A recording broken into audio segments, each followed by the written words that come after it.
Tonight on your 19 News Insights, the economy and you. Joining us live in the studio is Dr. Josh Ingber. He is an assistant professor of economics at Northern Michigan University. Josh, thank you so much for joining us today. Thank you for having me. So everybody wants to know what is happening with the economy, how it impacts me, when is all of this going to end, and hopefully you can give us some insight on all of that. So the first question, the KPMG is out with a new poll of 1,300 CEOs, and more than half expect a mild and short recession within the next year. What do you think about that assessment?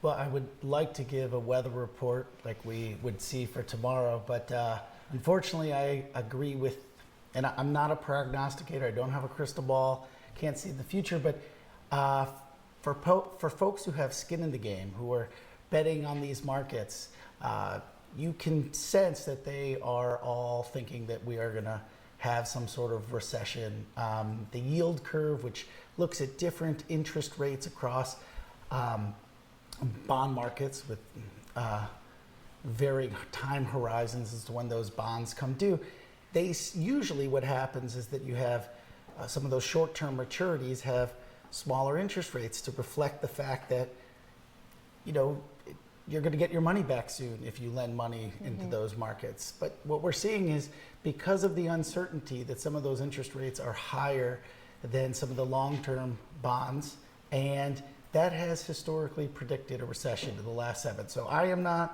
don't have a crystal ball, right, but I think the markets are telling us that we're going to be facing somewhat of a downturn. Sure. I think the last big recession that people remember is the one in 2008. How would you compare now to what was that, 14 years ago?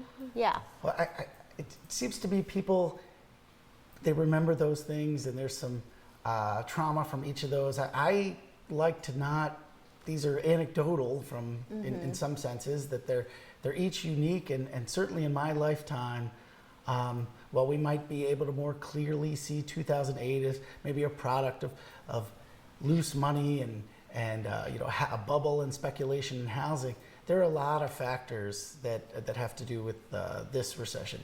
You have COVID, the effects that it had on supply chains, some of the government policies that emerged out of that with stimulus. So now you have inflationary pressures. You have a war in the world, and a lot of these things are working together to create inflationary pressures, which is unique relative to 2008. Sure. So I don't like the idea of comparing them, but from a perspective that people might experience those same, out of work traumas to their family life and to their ability to produce income, that effect will be similar, and it won't be interesting to them that as an economist we see lots of variables merging together to make this a more interesting set of events. Sure. Now, with the nation's inflation rate expected to be 8.1% for the month of September, we're expecting to hear that announcement later this week. Do you see any relief in sight for higher prices that we're seeing? Well, a couple things to that point. First, I should say that I think the 8.1% could be, depending upon there are lots of ways to measure inflation, could be conservative. Most people who are taking the Fed's number, they use a core inflation, which removes our consumption of energy and our consumption of food. Well, for most people, high food prices and high energy prices really hit them in the wallet. So I expect that to be, from a consumer standpoint, a little higher. And in terms of relief, historically, again, the Fed intervening to curb inflation we just don't have tons of data on this, but when we did it in, say, the late 70s, early 80s, the federal funds rate was 22% to deal with an inflation rate of 14%. And here we have, 8.1% inflation, and right now we're about 3.25% with the federal funds target rate. So we haven't quite gotten serious yet. In fact, I think the recent data shows that we are seeing dips in consumption, but we haven't seen that translate into lowered inflation. So Gotcha. I think it's going to be with us for a little while.